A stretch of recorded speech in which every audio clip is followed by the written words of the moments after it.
own summer camp. We did it. We went out to Discovery Camp in Columbus, Texas. The children and the youth. So that's also something you want to consider. It's still a great camp. I've heard a few people that went out there. There's internship. There's also, you can go out there to serve. You can also just go out there as a group. If you need any connections with it, I have a connect at that place. You know, it's a very easy, seamless process. If y'all want to go see how the camp. Not obviously with the resources, like, you know, a ministry like that may have more things. That you're talking about people who are seating over 1,500 people a night, you know. But every time we went, I was able to get ideas, you know, things they do to keep people's attention going, things they do for fun, prizes, icebreakers. I was able to take the main core of whatever they used and apply it towards our, at the time, very small youth. I think we had about 12 people, had about 12 youth. But it was still a lot of work because, you know, each one is a unique individual. So, again, moving forward from next Sunday, we have about 3 more Sundays, and I'm gonna, by God's grace, sorry that I haven't done it yet, I'm gonna download the curriculum. I think we have the green light with that curriculum. I wanted to see if we can use other curriculum or how this curriculum in particular can fully benefit our youth, how we can position the curriculum we're using to pick from it only the things that we believe will benefit this youth group. Have you paid for it yet? No. Okay. I thought you said we're moving away from curriculum, so what curriculum is this you're talking about? No. So that's what we did. We started with curriculum in 2009, and over the next 2 years we went away from curriculum. And now we're going back. Curriculum was good. Well, since it's a transition, we're thinking it may be good to go back to that whole. And it's not like you have to live by the law of the curriculum. To just have a track to run on Yeah.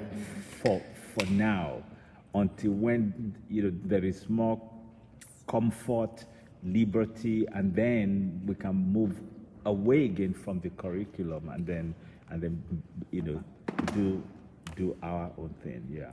I personally don't perceive that y'all are going to use the curriculum more than a year. To be honest, maybe not a full year.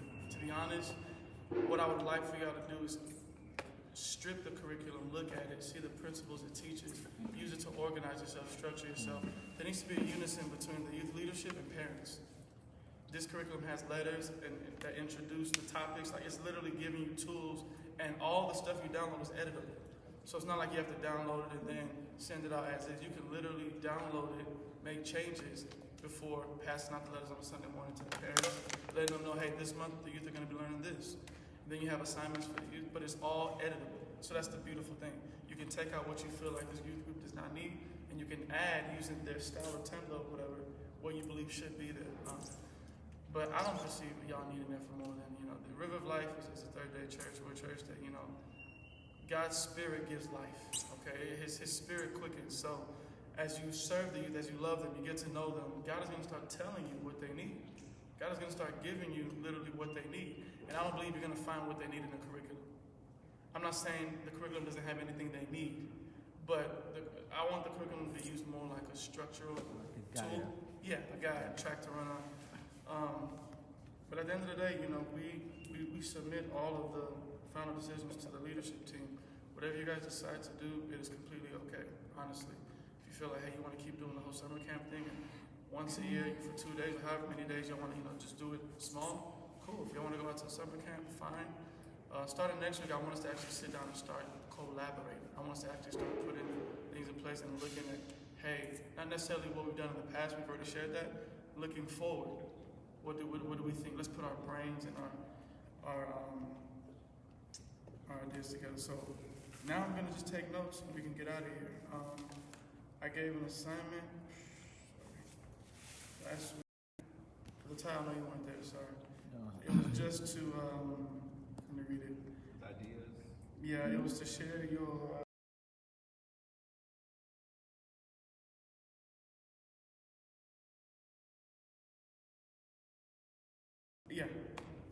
ideas, teaching concepts, and areas of focus. So I am now going to become a scribe, and the floor is open to you guys. Let me know what you think. I just want to take minutes so we can bring this back next week.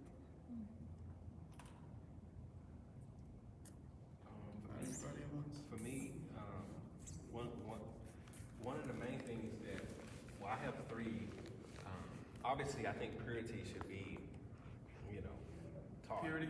Yeah, purity. Because I actually encouraged somebody recently who sent me a text message saying that they were struggling, and they were saying, pray, pray for me, pray for me, pray for me. And I told him, I said, the Bible. One of the youth, or No, just just somebody a I friend? know. Okay. And I said, the Bible doesn't say to pray about, lust and being. The Bible says flee. What do you want me to pray for? Prayer. Seriously, prayer most of the time leads to instruction and wisdom. The wisdom was already there. The Bible says flee fornication. And so I think that was one of the things that, that's a struggle that, youth always, it's a temptation that they're always faced with, especially going to college and stuff like that, that one, I have a revelation about the mustard seed. The concept of focus. So the focus would be faith, because the faith is relates to a mustard seed. And so faith would be the. You can wear it however you want to. But I'm just put as a, so yeah, I have faith / mustard seed and I have purity. Is that your focus? And then another one is hearing the voice of God. Okay. Sorry, I'm laughing at my mom, not you. But Sorry, smacking, it's not smacking. because I'm too Yes, born. I'm like, what are you doing? We're in public. That's the Nigerian way. We are among family, so so you can chew bones in here. She What's real wrong with comfortable. chewing bones? It's part of It's part of the part of the meal.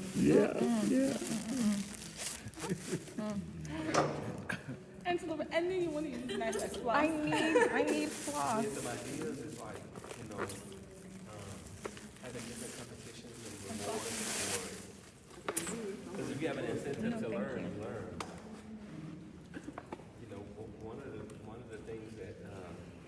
One of the things that helped me learn the Bible is I had a mentor at the time who would pay me to memorize scriptures. Yeah. They don't make those anymore.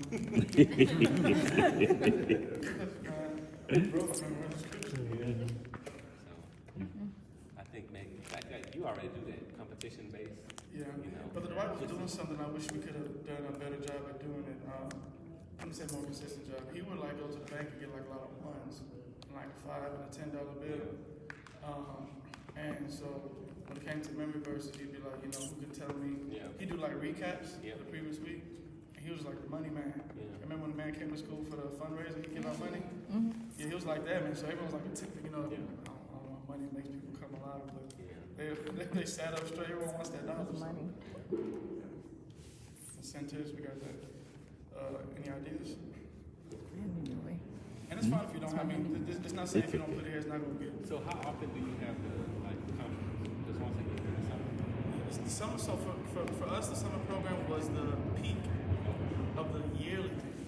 You had fall and spring semester of multiple teachings, multiple teaching concepts, multiple ways of teaching, along with our monthly fellowships and other things. But the summer is to say, we really, really, really want them to get it. We really, so that's kind of why it's prepared in a way that's, it's deep, it's intimate, it's like, it's honing and driving home the whole, and if people have been not paying attention all year, if you come to summer camp and pay attention, you can get the whole summary of the year and walk away with those concepts. And so you kind of saw how we, that's pretty much, it's not so much to say a yearly program, it's a part of the year. So. Spring break. Oh, we did spring break. One time. We did something on the spring break one time. No, we put the F3 on the spring break one time. Yeah, the spring break was never a thing. Have you ever taken the youth out to minister to people on the streets? On the streets, I think we did Mall, Katie Mills Mall, passed out tracks. We didn't minister, no, we haven't done ministry. We did every year, last year that closed down, they would find something. We used to go to the Salvation Army. Okay. On the Philip Street, and so you kind of get to see the homeless people in the street, outside area, but we also got inside and served food to the homeless. We did that But for I about 8 think years. you were telling me that after this past year, they were saying no more, right? Shut it down, yeah. What is, which one? Salvation Army. So, I mean, do you have an idea for, maybe like a substitute, because that would, that was powerful. It was, and I'm trying to look for something simple. I mean, there are many to the soup Beacon. kitchens. The Beacon Homeless Shelter in downtown. Yeah, I like the show. You can either cook, What about you can styrofoam? prepare food, wash clothes, and do social services. Okay, I don't know what the age requirement is because I used to do it when I was in college. okay. You can do the food What bank. about Yeah, there's styrofoam? food banks, there's soup We do that all kitchens. the There, George R. Brown does something huge for No. Thanksgiving every year. Styrofoam. With the Beacon is been. like an everyday thing. Okay, So they're always looking for people, and it's Okay. and it's faith based. So all right. It's called the Beacon. yeah, the Beacon Homeless Shelter. What's the name of the church? It's attached I to it. don't know. Okay. Idea is the Beacon. Homeless shelter? Yeah, the Beacon Homeless Shelter. All right. Anyone else? Areas of focus? I don't know. So if I mean something like volunteering in hospitals and stuff like that. Yeah. Is this something that we can do? And I think maybe going to the prison. I don't know if something that we can do as well because Under You have to be Sometimes- 18. You have You to have to be be able to go house. to Yeah. prison. If not, I would have been taking them. no. I didn't know all this. Oh so yeah, that's why, I mean, for me, this is it's I a just great want to idea. understand, It's what I mean. If we had Toba possible, I would have possible, been. yeah, I'm yeah. telling you, I would have been. no. That's So you're saying prison, Uncle Ty? no. We can't do that because they have to be 18. They have to be So, 18. I'm not Now the aware of young that. adults can, The young- but the, Okay. because The idea I think had, it's just an idea, we Yeah, were never just- able to do it, is to split the class, junior high and high school. We, by God's grace, been able to have a holistic teaching, meaning a child can understand it, an 18-year-old can understand it. You have to pull everyone along. It takes more effort, but then there's been some Sundays where we realized this would have been easier if we could separate. I So, can see that. so the concept was, maybe some Sundays when you're prepping a certain thing for that particular Sunday, have a split class where junior high goes over here, high school. How many junior and how many high school are I there? think we have we're outnumbered by junior high now. It's probably more than half of the class is junior high, and about, maybe 30-40%. It's for who? But for now, we would just say, hey, if it's ever needed, the concept of splitting the class should be an open. How would that dynamic? So we obviously have to have two teachers, right? Oh yeah, Yeah. definitely. Okay. Yeah, or even two groups, I would say. Okay. Just split up into two groups, where this many people are over here focusing on that, this many people are. I actually would think that you can also split up by male and free or boys and girls, because sometimes the topics. not only the topics, but sometimes if somebody in junior high is struggling with something that somebody in high school went through, they can provide maybe some insight as to how they they dealt with it. And I think for me, okay, so in thinking about some of the things that I would love to see the youth learn about and kind of be challenged in areas to grow, the learn about is, I think the biggest thing, and I'm just looking at it from what I struggled with, has to do with self-image and understanding kind of who you are and what value you have in spite of what society tells you. The other one, I think, that I would love to make sure that they understand is how to develop a voice, and a voice that is heard. Because sometimes, You how to develop a voice for you to be heard. yes, for them individually, and even if that voice is not something that is popular, right? How do you still stand and have a voice and have a And not let it shut you perspective? up. Exactly. And then the last thing I would say that last two things I would say is I would love to get them challenged in different areas of leadership.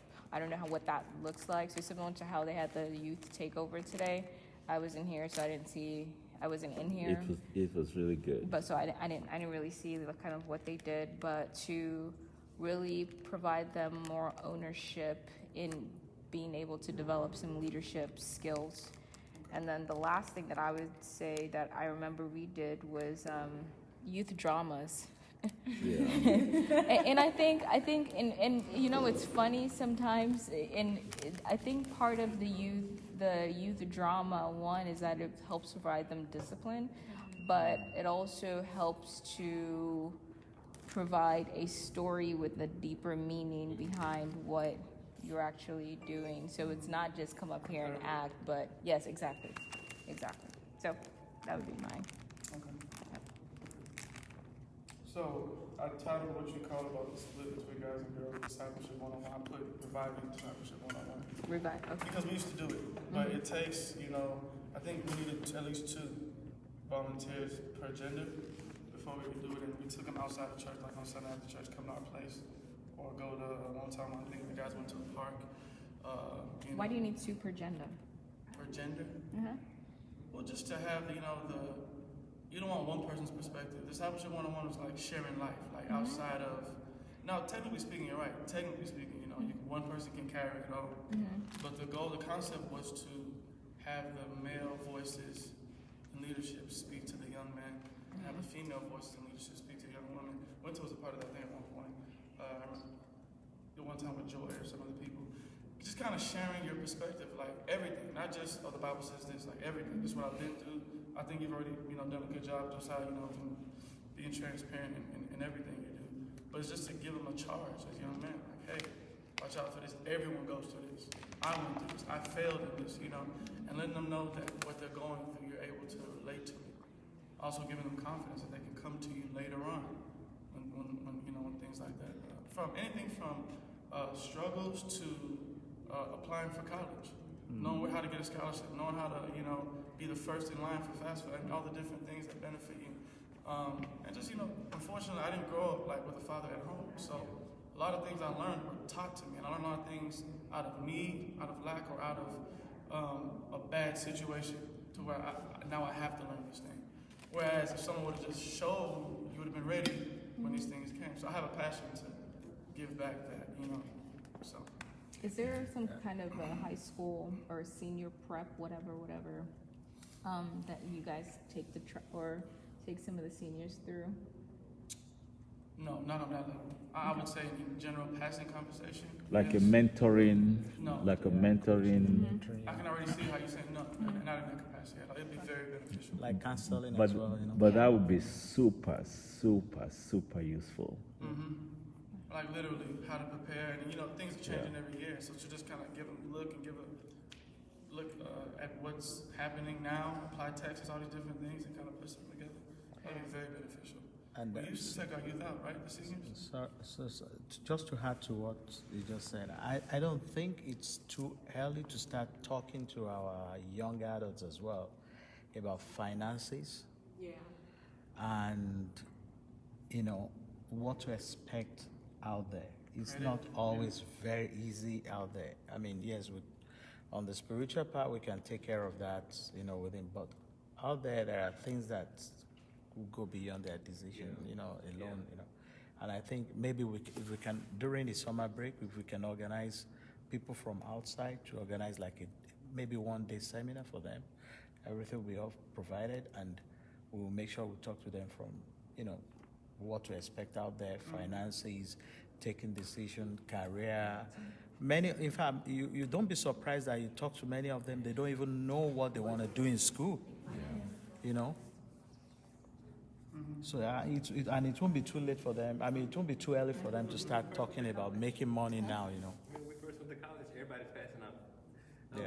If you fill out this credit card application, we give you a free pizza. Yes. It's like Yeah. And free you can pizza. then, Yeah. you can then get your first semester in college. I Credit mean, card debt. I was even gonna add to that, to hone in on 22% credit. Yeah. interest rate. Man, when I had I'm not used to did the not have a system, good so for me it will be something that They give I us would a like to 5%. learn as well, you know. So while we're teaching them, we can also learn from it as well. You know, it's funny that you raised Speaking that of because virtue, man. when I went to the restroom as I was walking in, that was what, you know, also dropped into my spirit, that as we minister to them also, when it comes to life itself, we talk about, you know, financial stewardship, finances, and preparing them Being because prudent and stuff like that. yeah, those, because the whole idea is to have a whole, person, wholeness, being whole in every area, of life. Because I know sometimes we can be overbearing or overbalanced in spiritual things, And we live much more, and then, they begin to flounder when it comes to, real life living. While the spiritual thing is supposed to be tied, it enhances, it helps real life living. So incorporating the both of it. So, I guess the oldest is part of the whole prep for college, the senior track. I put senior program. Yeah. Prep for college and for then college. just No, this- have this is- different, A part Yeah. of bullet. yes, Different things that you talk And about. then it could even be, like a weekend, Yeah, like a affair. weekend thing. It could be like a monthly series. You see, one of the blessings about what is coming out of this conversation right now is that you can see already that even though we're going to have a track to run on, but the track will not bind us. The purpose of the track is to have a track to run on. It is not to have something that now imprisons us. So from time to time, Kike might have a word, Tayo might have a word, Josiah might have a series, Winter, Loretta, and I mean, just something. And we veer away from the track, we veer away from that track, and we take care of in-house things, and we take care of stuff, and then we come back again to the track. And, so the purpose of the curriculum is good for us, but eventually, I mean, just like he's saying, we have to. It's like, I mean, do you know that there are churches that follow curriculums? Did you guys know that? I mean, there are churches where there are denominations where what they preach, there is a curriculum, I mean, everybody's preaching the same thing. Somebody has prepared the messages, and the pastor just even the hymns have been selected for you. I mean, Come and read it. Yes, you just come and read it, So, but the curriculum would be good for us, just something to help us when we take off. But eventually, the Lord will help us to just do things differently. Now, from the curriculum that I saw also, please guys, the curriculum too the curriculum is not a rigid, lifeless thing. That curriculum has a lot of life in it. Y'all feel free to check it out. It's called Youth It 360.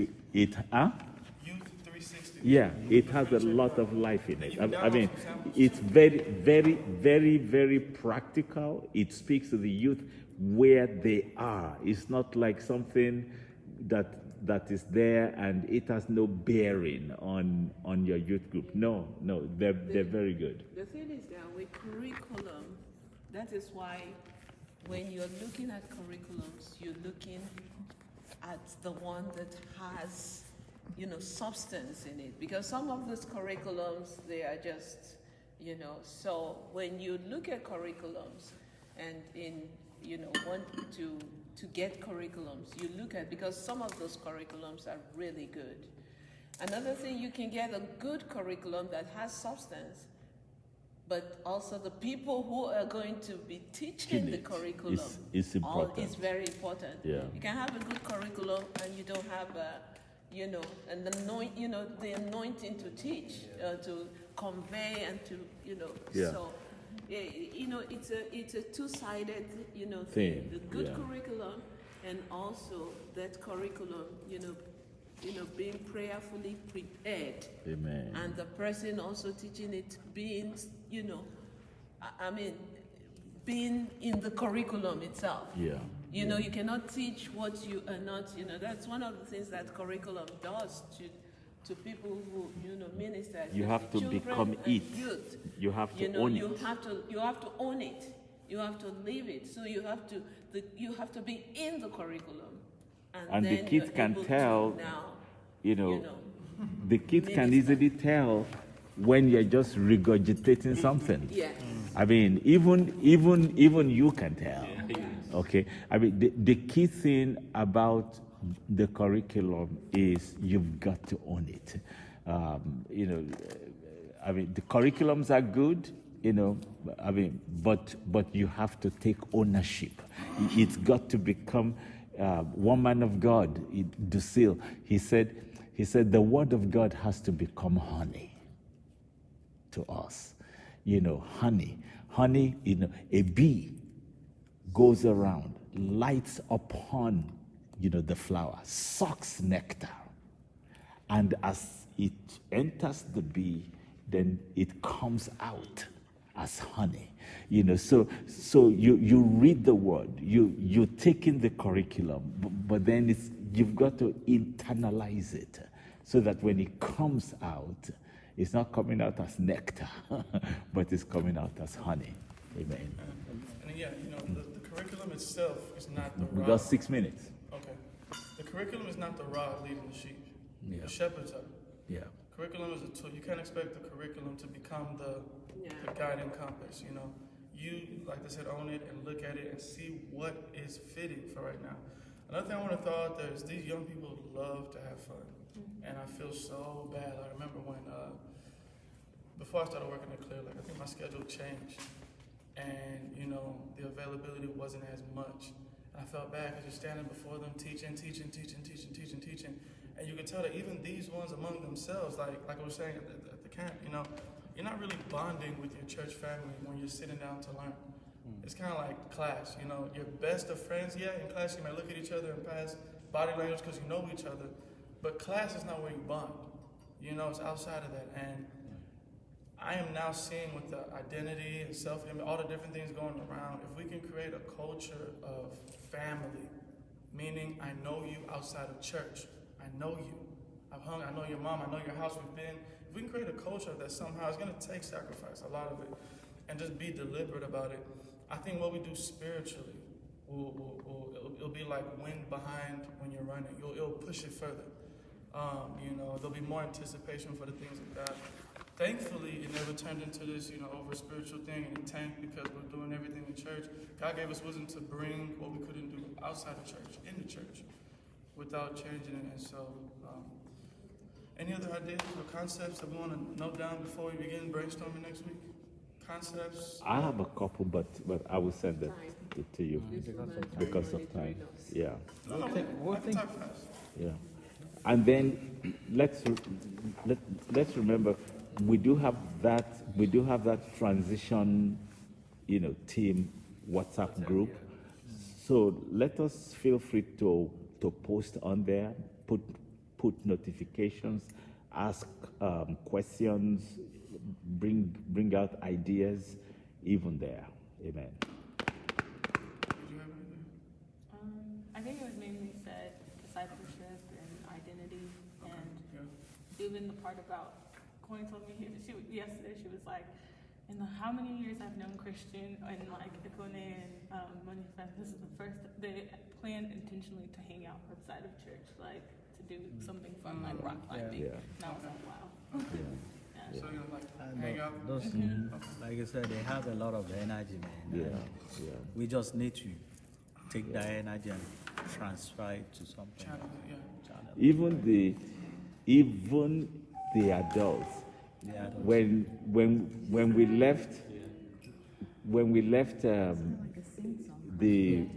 the birthday celebration yesterday, I turned to my wife. I said the children of God can dance. So I mean, you can see They were people just. dancing with one leg. Oh my God! People just, people still want to have fun. You know. Okay. So I'm gonna. so subtle and sing, you know, song. Are you hungry? Oh, yeah. Are you hungry? He's gonna sing. he's crying in For food. the man is crying in German. So I'll post these in the group, everything I have. Okay. Please feel free to add me. This is the point where, you know, we want to create a skeleton that works for all of us. You know, every gift is different, every position is different. It's good that every position has strength in what they do. You know what I mean? That's when the body of Christ functions. The people who know that they're supposed to get here and open the door, they do it with all their heart. People who are supposed to smile and welcome people, they do it with all their heart. People who are supposed to usher or play instruments or lead worship or preach, everyone doing what they are called to do, what they believe to do with all their heart. Man. That's what makes it work. So next week we'll start collaborating and we'll start the planning phase, okay? How we plan yearly needs to be discussed. It matters. How you plan monthly matters. How you plan, quarterly, and then monthly, and then weekly. Okay, it matters. And I can tell you the difference of having a plan, even if the Holy Spirit's going to take over and you don't stick to anything you plan, the teachers being in unity and meeting in the classroom, that, without no words being said, is more powerful. You've prayed together, you've expected together, and you show up with the same agenda. That's powerful. Amen. So, Amen.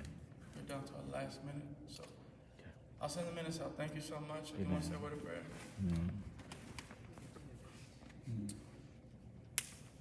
Father, we thank you for your grace. It's what we ask for in this season, Lord. Not unto us, Lord, but to you be the glory. We ask that you will lead us in the path of righteousness for your name's sake. You know what these young people need, and we come to you asking you for bread, that these young ones will not want. Be their shepherd. Father God, we serve as priests, as mediators, Lord. You are their shepherd. Give us what they need, oh God, that they may live, that they may become trees of righteousness and live before you. In Jesus' name. Amen.